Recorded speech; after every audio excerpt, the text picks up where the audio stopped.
Oppenheimer presenta. Llega a usted por cortesía de Arcos Dorados.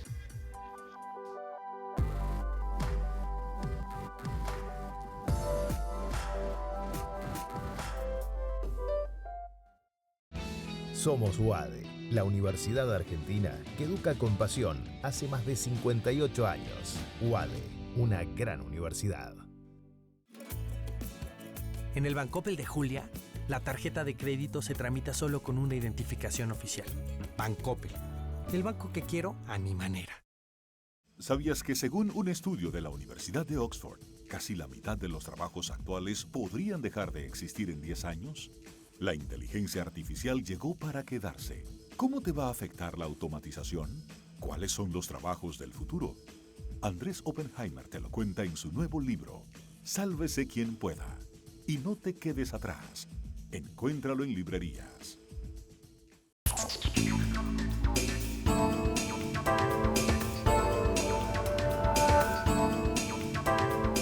Hola, ¿qué tal? ¿Cómo les va? Soy Andrés Oppenheimer. Gracias por estar con nosotros. Hoy vamos a hablar sobre los pronósticos económicos y políticos para América Latina este año. Vamos a empezar hablando con Alicia Bárcena, la secretaria ejecutiva de la CEPAL, la Comisión Económica para América Latina y el Caribe de las Naciones Unidas. Ellos hacen pronósticos anuales sobre cuánto van a crecer las economías de cada uno de nuestros países y acaba de dar a conocer sus estimados para el 2022. Le vamos a preguntar si este va a ser un año bueno, regular o un año para llorar. Vamos a ver lo que nos dice. Y después vamos a hablar sobre las elecciones de este año en Brasil y en Colombia. Según algunas encuestas, los candidatos de izquierda podrían ganar en los dos países, en Brasil y en Colombia. Y también vamos a hablar sobre un nuevo estudio sobre los principales riesgos políticos para América Latina en el 2022. El estudio los enumera del 1 al 10. Se van a sorprender cuál salió primero. Y más tarde en el programa vamos a tener nuestro segmento habitual, El Innovador de la Semana. Ahí les presentamos todas las semanas a creadores de empresas que están haciendo algo para mejorar el mundo. Hoy les vamos a presentar a Paula Cardenau, la fundadora de una empresa que se dedica a entrenar a jóvenes de bajos recursos en trabajos de computación y a darles trabajo. Según la OIT, la Organización Internacional del Trabajo, en América Latina hay 23 millones de jóvenes que no estudian ni trabajan, los así llamados ninis. Bueno, la empresa de Paula, llamada Arbusta, ya tiene 400 empleados que antes eran ninis, jóvenes que ni estudiaban ni trabajaban, y ya está facturando unos 5 millones de dólares anuales.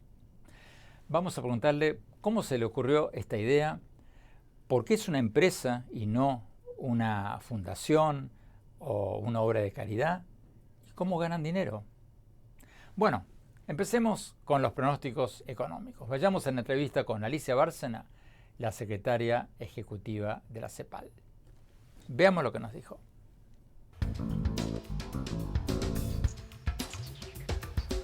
Alicia Bárcena, muchas gracias por estar con nosotros. Alicia, ustedes, como otras organizaciones internacionales, hacen pronósticos económicos todos los años.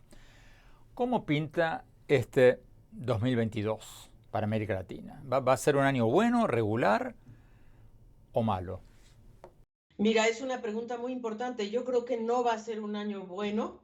El año pasado tuvimos un repunte muy importante que nos dio optimismo, pero nosotros a esto le llamamos la paradoja del crecimiento, porque no va a ser sostenible. Y la verdad es que el año 2022 va a ser un año muy complejo, va a bajar el crecimiento en forma considerable y sobre todo que va a haber enorme incertidumbre, gran volatilidad financiera por varias razones que podemos analizar, pero para tu pregunta creo que va a ser un año malo.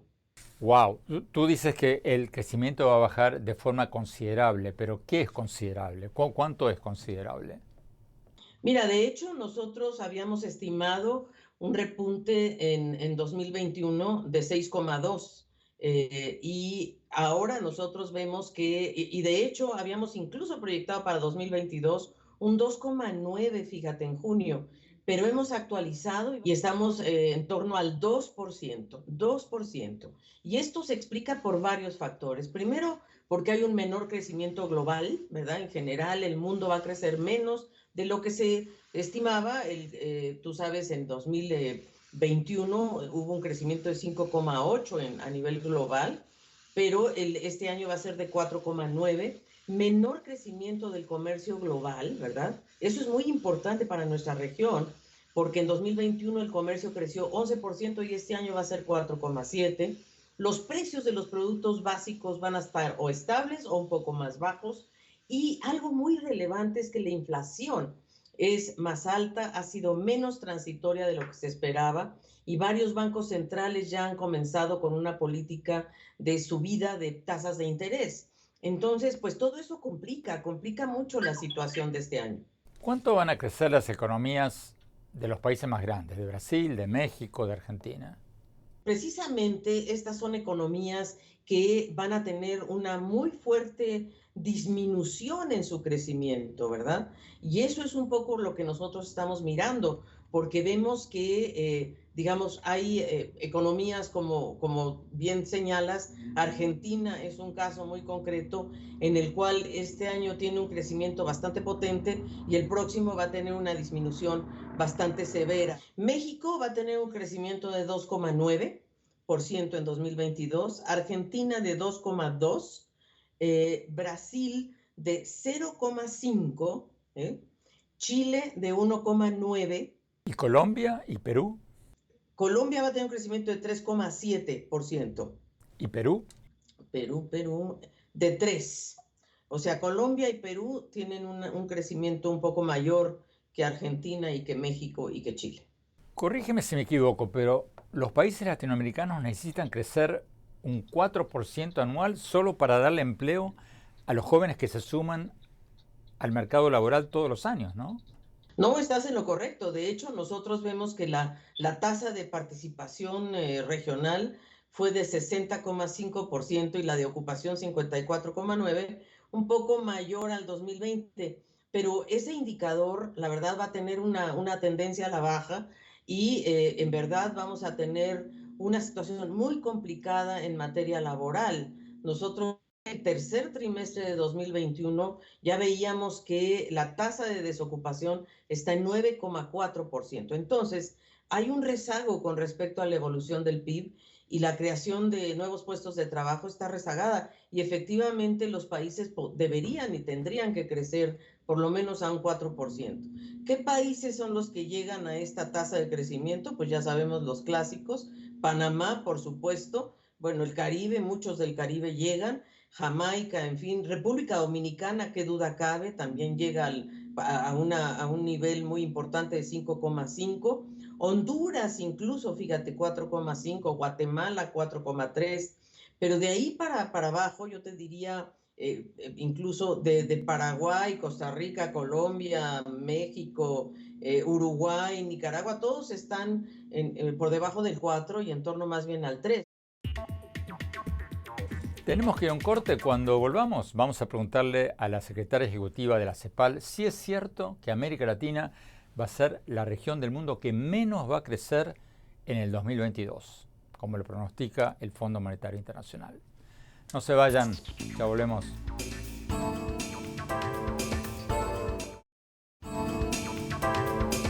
Gracias por seguir con nosotros. Estamos hablando sobre los pronósticos económicos para América Latina en el 2022. Sigamos con la entrevista con Alicia Bárcena, la secretaria ejecutiva de la CEPAL, la Comisión Económica para América Latina y el Caribe de las Naciones Unidas. Sigamos viendo la entrevista. Alicia Bárcena, según el Fondo Monetario Internacional, América Latina va a ser la región de menor crecimiento económico del mundo este año, en el 2022. ¿Ustedes en la CEPAL también creen eso? ¿Que vamos a ser la región de menos crecimiento del mundo? Totalmente de acuerdo con el fondo. Nuestra región es la que, primero, es la que ha estado más impactada por la crisis sanitaria, ¿verdad? A pesar de tener solo el 8% de la población, tiene una caída del crecimiento del 6,8%, la mayor caída de todo el mundo. Entonces, sí, efectivamente, nuestra región va a ser la más rezagada en materia de crecimiento este año. Y una de las regiones, por cierto, más endeudadas también. Y yo creo que ese es el otro gran problema que enfrenta nuestra región. Pero usted mencionaba casi todos factores externos como causantes del rezago latinoamericano. ¿No cree usted que una buena parte de la culpa es propia? ¿No es porque los presidentes populistas como los de México, Argentina y Brasil y otros ahuyentan las inversiones, ya sea por sus políticas o porque crean inestabilidad política? ¿No hay una culpa nuestra también de la región? Absolutamente, yo creo que es una combinación de factores. Hay una situación externa que sin duda no ayuda, pero también hay una situación, una acumulación de problemas estructurales internos, de baja productividad, de una enorme desigualdad, efectivamente de una muy baja tasa de inversión. Yo creo que somos la región que menos invertimos en el mundo y eso también se refleja en lo que está sucediendo, es decir, nuestra tasa de inversión de América Latina y el Caribe es de 17,5% del PIB, la menor tasa de inversión en 3 décadas. Entonces, la inversión es en verdad la llave maestra para movernos hacia un futuro con mayores empleos. Pero, para estar claros, ¿estamos hablando de que no estamos haciendo inversiones o que estamos ahuyentando las inversiones? Porque, según el Instituto Financiero Internacional, el año pasado hubo una fuga de capitales de 128 mil millones de dólares de América Latina, un récord en varios años. Muchos empresarios sacan su dinero afuera porque temen políticas hostiles hacia ellos. Bueno, obviamente, cuando nosotros decimos hay que focalizar en la inversión, estamos hablando de esos dos temas. Estamos hablando, por un lado, de retener la inversión que, digamos, tradicionalmente llega a la región o que ha venido llegando. Pero déjame decirte que la inversión extranjera directa también ha tenido una caída muy profunda en 2020 y 2021. Y no solo eso, sino que la tendencia de la inversión extranjera directa cambió de rumbo y se fue más hacia entre países desarrollados más que hacia economías emergentes. Entonces, sí, efectivamente hay una gran volatilidad financiera, salida de capitales por esta combinación de, por un lado, que ha habido también el retiro ya de estímulos monetarios en nuestra región, está subiendo la tasa de interés. Bueno, para no despedirnos llorando, Alicia, ¿hay alguna esperanza en el horizonte?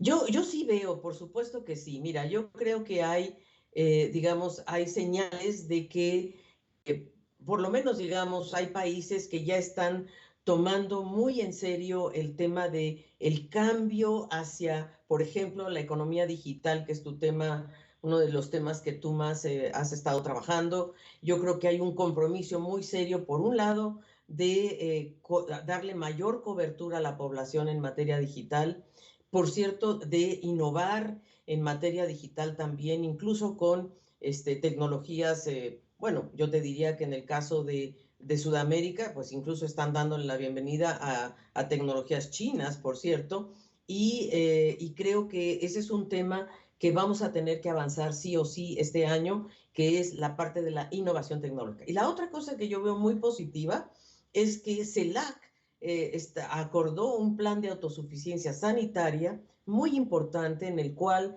se está favoreciendo la producción de vacunas y medicamentos a nivel regional. Y eso está avanzando en una forma muy importante. Tenemos que ir a un corte. Cuando volvamos, vamos a analizar qué dicen las encuestas sobre las elecciones de este año en Brasil y Colombia. ¿Va a ganar la izquierda en Brasil, el país más grande de América Latina? No se vayan, ya volvemos.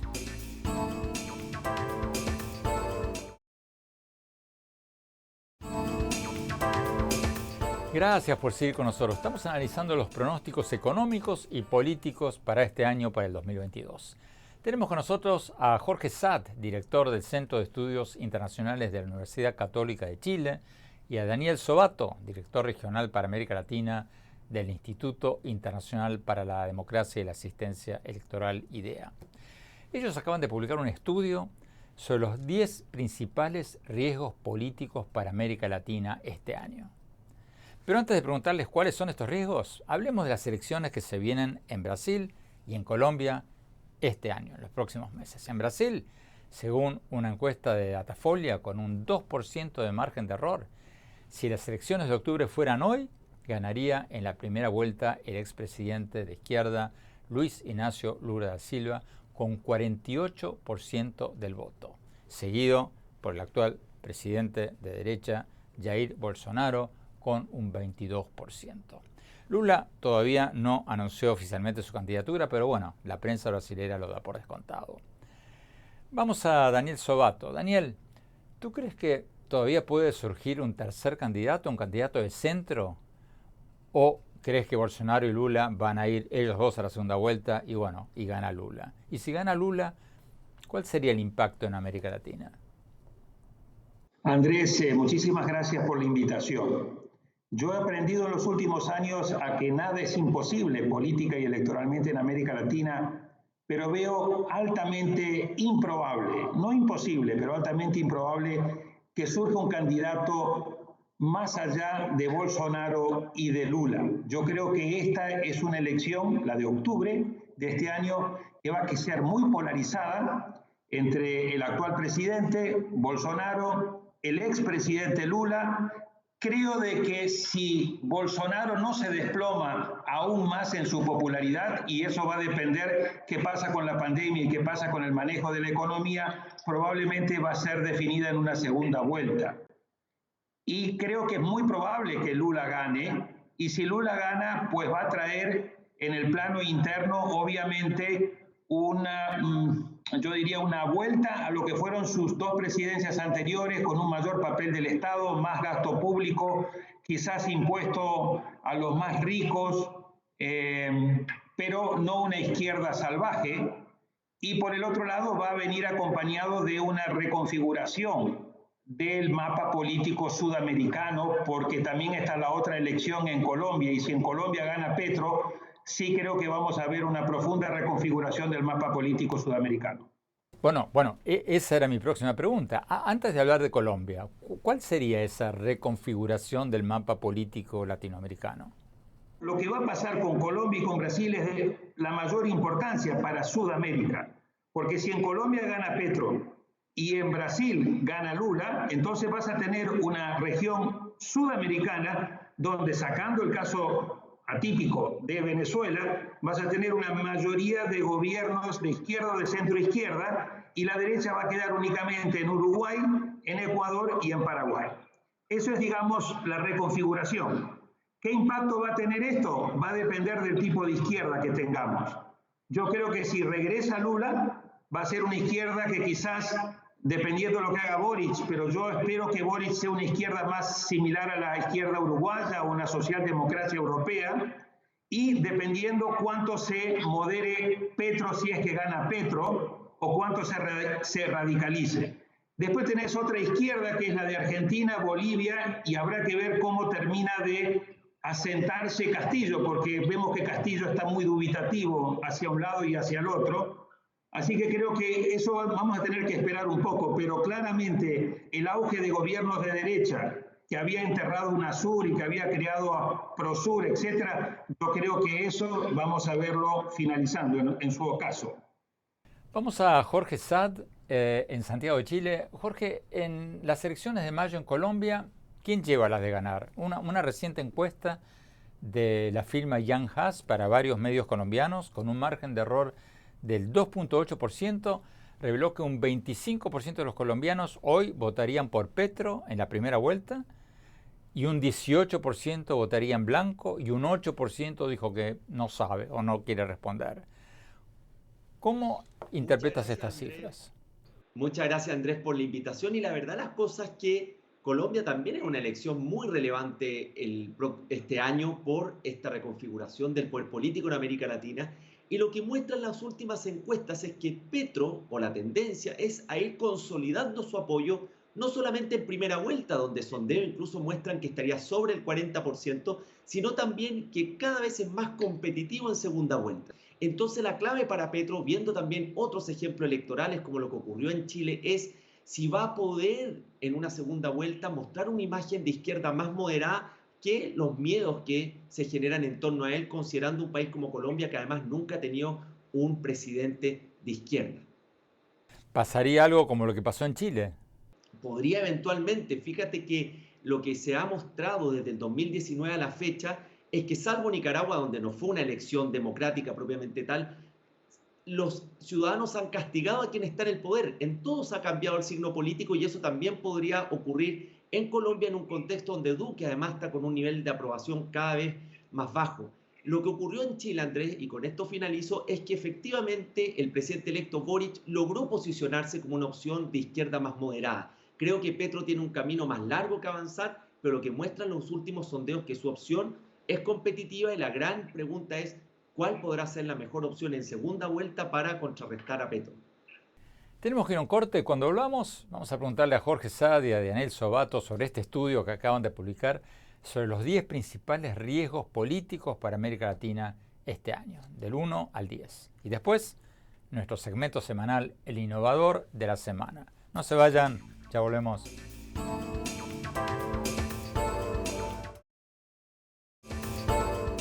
Gracias por seguir con nosotros. Estamos hablando con Jorge Saad, el director del Centro de Estudios Internacionales de la Universidad Católica de Chile, y con Daniel Sobato, director regional para América Latina del Instituto Internacional para la Democracia y la Asistencia Electoral. Ellos acaban de publicar un estudio sobre los 10 principales riesgos políticos para América Latina en el 2022. Jorge, en el estudio ustedes le preguntaron a 170 especialistas de América Latina y al público en general cuáles son estos riesgos, del 1 al 10. Y el que salió número 1, más que el cambio climático, más que la crisis migratoria, más que el narcotráfico, fue lo que ustedes llaman la erosión democrática. Explícanos un poco, por favor, por qué salió en primer lugar la erosión democrática y si esto es algo nuevo, si esto es un fenómeno nuevo. Efectivamente, este es un estudio que es su segunda edición de riesgo político a cargo del Centro de Estudio Internacional de la Universidad Católica y donde Daniel Sobato se ha incorporado en la elaboración de este índice. Y lo que podemos ver es que hay una crisis, Andrés, de gobernabilidad que se refleja en esta erosión de la calidad de la democracia porque los regímenes dictatoriales, híbridos o democráticos se mantienen en términos generales, pero el deterioro de la calidad de la democracia es lo que se ha acentuado y que se traduce en algunos elementos claves. Por ejemplo, que cuando Latino Barómetro pregunta a los ciudadanos si aceptarían un gobierno no democrático mientras le resuelva los problemas, un 50% aproximadamente lo aceptaría. O sea, hay una cierta indiferencia al régimen que gobierna un país mientras resuelva los problemas. Y lo segundo es que efectivamente la pandemia también reveló algunas vulnerabilidades o debilidades de la democracia que lo vimos, por ejemplo, en algunos gobiernos que aprovecharon los estados de excepción, esta debilidad en el Estado de Derecho para excederse en algunas de sus facultades. Pero hay en definitiva esta percepción, este sentimiento en las personas de que la gobernabilidad está atravesando por un periodo crítico en nuestra región. Pero ¿ese no es un fenómeno mundial, Jorge? ¿No está pasando lo mismo en Estados Unidos? ¿En que Trump no reconoce los resultados de una elección que perdió? Efectivamente es un fenómeno mucho más global que está ocurriendo con las democracias y que podríamos decir que las democracias y el Estado en general opera bajo una lógica del siglo XX. Y hoy día los ciudadanos son mucho más demandantes, las expectativas son más altas, hay una demanda de inmediatez que los estados no están siendo capaces de resolver. Y ese, como tú dices, es un fenómeno global, pero que también se traduce en un fenómeno regional y que nítidamente se posicionó como el principal riesgo político este año para América Latina. Otro tema que me llamó la atención, que salió número 8 entre los riesgos políticos que ustedes citan, fue lo que ustedes llaman la irrelevancia regional. ¿América Latina hoy es más irrelevante que antes? Absolutamente. Es decir, lo que estamos viendo en los últimos años es que toda esa sopa de letras, esa cantidad muy amplia, muy grande de instituciones y mecanismos regionales empezando por la OEA, siguiendo por la CELAC, que precisamente ha tenido una reunión en estos días, siguiendo luego por las instancias subregionales en el ámbito de Centroamérica, en el ámbito de región andina, en el ámbito de Mercosur, quizás con la única excepción, de momento, con la Alianza del Pacífico, que yo pondría por fuera, es la brutal fragmentación, polarización que también está habiendo entre los países de América Latina y su incapacidad para llegar precisamente a acuerdos. Y esa incapacidad de América Latina de actuar en la esfera internacional con una sola voz en las instancias internacionales, en los organismos multilaterales, pero también en el G20, en la reciente COP26 sobre medio ambiente, es lo que está volviendo cada vez más irrelevante a América Latina. Yo creo que ahí hay un llamado de urgencia muy importante para que la región pueda articularse, cooperar, rescatar la integración y poder actuar en el plano internacional global con una sola voz, defendiendo los intereses estratégicos de la región. Pero nos falta mucho. Tenemos que ir a un corte. Cuando volvamos, vamos a nuestro segmento habitual, El Innovador de la Semana. Les vamos a presentar a una emprendedora fascinante. No se vayan, ya volvemos.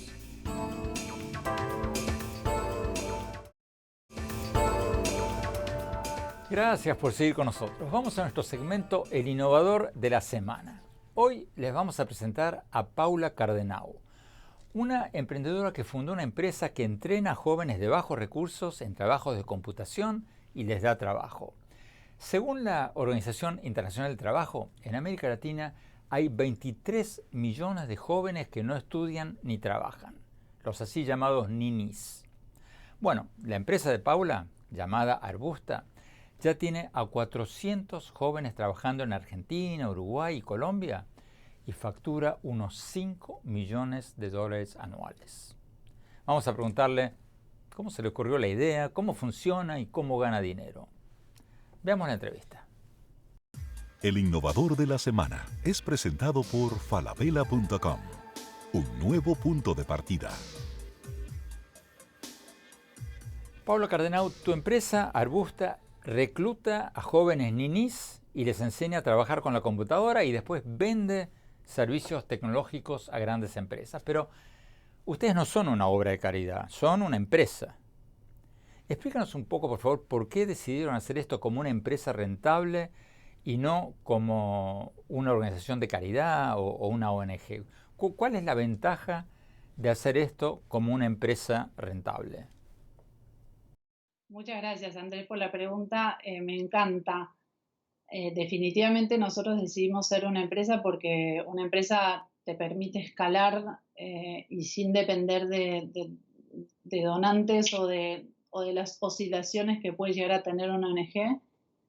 Y definitivamente también una empresa lo que hace es generamos oportunidades de trabajo genuinas, las generamos nosotros y también generamos procesos de desarrollo e integración en todas las personas que trabajan con nosotros. Y esa es la forma que creo que la empresa te lo da mucho más claramente que una figura de una fundación o una ONG. Te permite ser rentable y creciendo a la medida de tus necesidades y generar absolutamente valor económico y valor social y ambiental al mismo tiempo.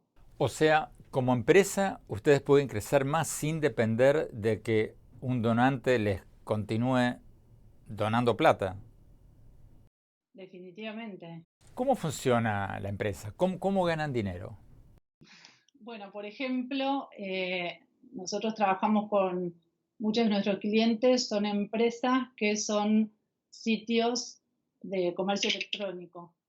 Entonces, cuando esos sitios de comercio electrónico se hacen cada vez más grandes, por ejemplo, necesitan detectar si hay algún tipo de fraude dentro del sitio, si las personas que se suman al sitio son personas reales o personas que no lo son, o si hay actividades ilícitas, o si usan marcas que no son las marcas verdaderas. Entonces hay un equipo muy grande de Arbusta que hace un trabajo de detección de fraude.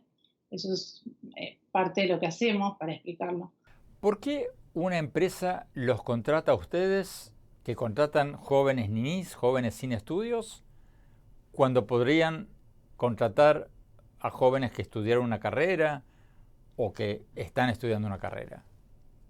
Mira, primero me encantaría como aclarar algo que me parece sumamente interesante, que es por lo cual también nosotros nos metimos en el mundo de la tecnología. Tal vez son jóvenes que no tienen experiencia previa o estudios, pero sí tienen un potencial muy grande y unas habilidades y un talento digital que es insuperable, y una mentalidad de crecimiento y unas ganas de crecer y tomar oportunidades que es bastante impresionante. Entonces, nosotros nos hacemos muy buenos en detectar ese potencial. Nosotros lo que hacemos es contratamos talento, identificamos talento y son jóvenes que ingresan a trabajar en Arbusta y muy rápidamente se convierten en profesionales, son capaces de brindar servicios, brindar soluciones, de ser lo ágil que necesita este mundo de la tecnología. Entonces, esa es la mirada que nosotros queremos cambiar. Y entonces nos contratan porque nuestros servicios son de mucha calidad, porque somos muy rápidos en cuando una empresa nos contrata y a lo mejor nos contrata por X cantidad de horas de servicios, pero necesita aumentar sus servicios rápidamente porque crece su negocio. Nosotros rápidamente armamos nuevos equipos y respondemos a eso, porque cumplimos muchísimo con nuestras métricas y con nuestros procesos de calidad. Ustedes se describen como una empresa social. ¿Qué es una empresa social? En realidad sentimos que somos una empresa que está queriendo cambiar un poco las reglas de juego, y en ese sentido estamos resolviendo una problemática que es la problemática de la falta de oportunidades que tienen hoy miles de jóvenes en América Latina y en el mundo, que por no poder acceder a la universidad, por más que la universidad es gratuita, muchas veces el tema de tener que salir a trabajar enseguida que tal vez ni terminaste el secundario o lo terminaste, generar ahí una oportunidad real, no solo de trabajo, sino de desarrollo y de crecimiento profesional. ¿Cuántas personas trabajan en Arbusta? Somos un equipo de 400 personas en Medellín, Rosario, Montevideo y Buenos Aires, y aproximadamente el 85% ingresó como trainee sin experiencia previa. También hay muchas personas, ya más de 200, que pasaron por Arbusta y hoy están trabajando en otras empresas. A ver si entendí bien, Paula. Estos casi 400 jóvenes ninis son empleados, o sea, tienen relación de dependencia. Y ustedes consiguen contratos con empresas que les dan trabajo.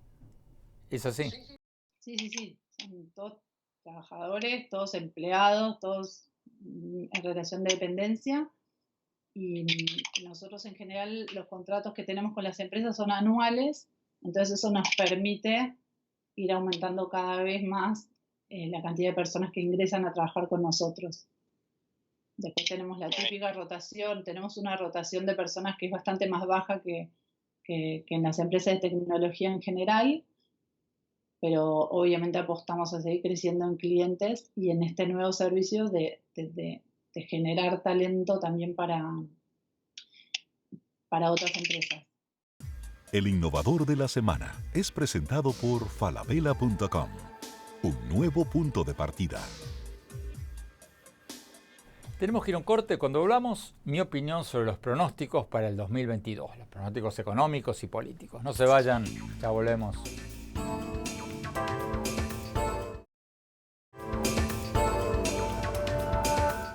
Gracias por seguir con nosotros. Mi opinión sobre el tema con el que iniciamos el programa, los pronósticos económicos para América Latina en el 2022. Según los pronósticos del FMI, del Fondo Monetario Internacional, de la CEPAL y de otras instituciones internacionales, América Latina va a ser la región del mundo que menos va a crecer este año. ¿Escucharon bien? Una vez más, otro año más, vamos a ser la región de menor crecimiento del mundo. Mientras que el FMI, por ejemplo, pronostica que la economía de Estados Unidos va a crecer un 5.2% este año, la de la zona euro de Europa un 4.3%, la de China un 5.3%, la de Oriente Medio y Asia Central un 4.1% y la del África subsahariana en un 3.8%, la economía de América Latina y el Caribe va a crecer apenas un 3%. O sea, vamos a crecer menos que el África subsahariana, que es una zona con varios conflictos armados. ¿Por qué somos los campeones mundiales del estancamiento económico? ¿Cómo se explica que hasta países que se llaman a sí mismos comunistas, como China, como Vietnam, crecen mucho más y reducen mucho más la pobreza que los nuestros? Bueno, hay varios motivos, pero el principal es muy sencillo. Ellos atraen inversiones, nosotros no. Muchas veces las ahuyentamos. Fíjense que según el Fondo Monetario Internacional, Vietnam, un país comunista, cuyo gobierno se define como comunista, que viene atrayendo inversiones manufactureras de Estados Unidos y Europa desde hace muchas décadas, va a crecer un 6.6% este año. Eso es más que el doble que América Latina. Y lo más lamentable de todo es que en la actual coyuntura mundial, América Latina tendría una oportunidad de oro para crecer, quizás más que en ninguna otra región. ¿Por qué? Porque la pandemia ha quebrado las cadenas de suministros de las fábricas de China a Estados Unidos, que sigue siendo la mayor economía del mundo. Y las multinacionales de Estados Unidos están buscando diversificar sus fuentes de suministros. No quieren depender enteramente de China y de Vietnam.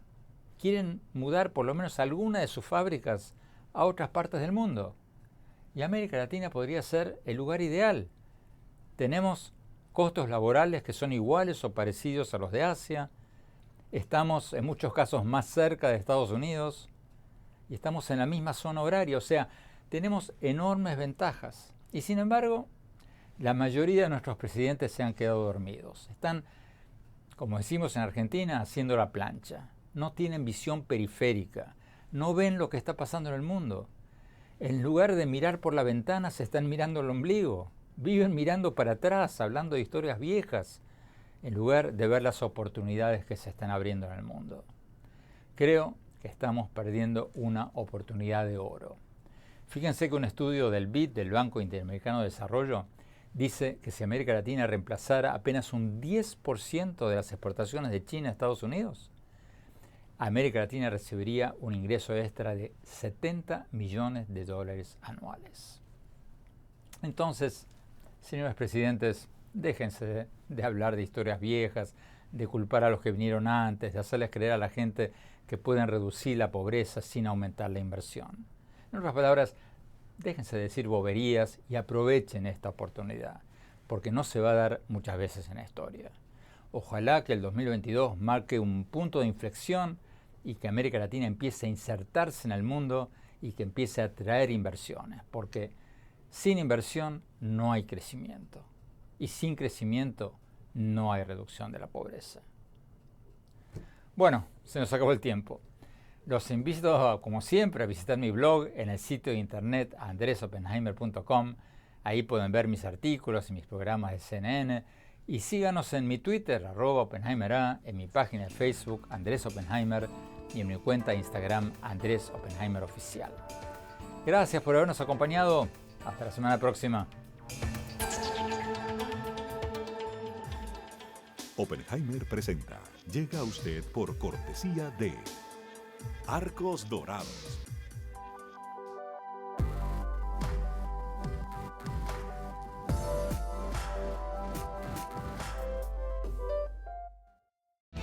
Somos UADE, la Universidad Argentina que educa con pasión hace más de 58 años. UADE, una gran universidad. En el Bancoppel de Pedro, el préstamo digital se obtiene a través de un sencillo SMS. Bancoppel, el banco que quiero a mi manera. ¿Sabías que según un estudio de la Universidad de Oxford, casi la mitad de los trabajos actuales podrían dejar de existir en 10 años? La inteligencia artificial llegó para quedarse. ¿Cómo te va a afectar la automatización? ¿Cuáles son los trabajos del futuro? Andrés Oppenheimer te lo cuenta en su nuevo libro, Sálvese quien pueda. Y no te quedes atrás. Encuéntralo en librerías.